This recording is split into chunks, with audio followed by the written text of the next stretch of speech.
We have here a remarkable Alfa Romeo with an extraordinary story. Yeah, well, this happens to be a car that was gifted by Mussolini to his lover, Claretta Petacci.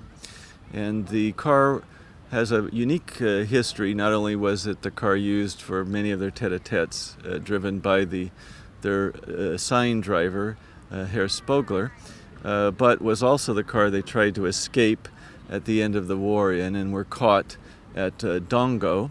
And she and her brother were in this car, and they were executed along with Mussolini. And the story of the car is quite interesting. The history of the car is a 6C 2500 SS car that was built by Touring as a superleggera, in other words, an all-aluminum body, lightweight body. This particular car, when they were escaping in it, it was such a dramatic car they thought it was the partisans thought it was a Hispano Suiza at the time, but it was actually this particular car. At the end of the war, the Mussolini had decided to escape to Switzerland, and he and his entourage of people, I think there were about 17 fascists and of high rank, and met up with a German convoy. He donned himself as a German corporal in one of the trucks which followed this car, and Claretta Petacci, his lover, and her brother were in this particular car, followed by the German truck in which which Mussolini was riding.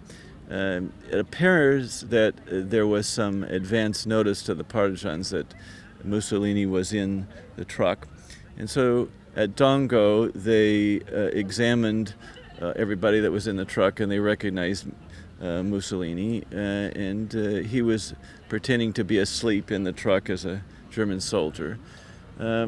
Later, when they got him out of the car, he had said, well, to give my regards to a particular lady in the convoy.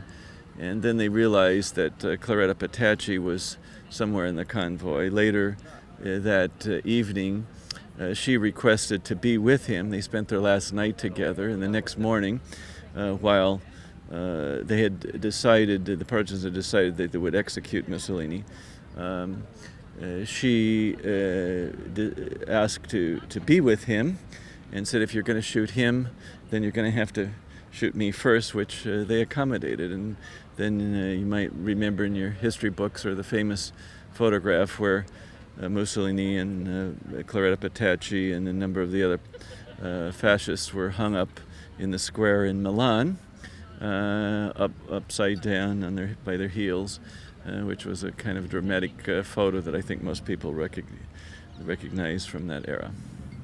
It's indeed a most dramatic story. Have you owned the car for long?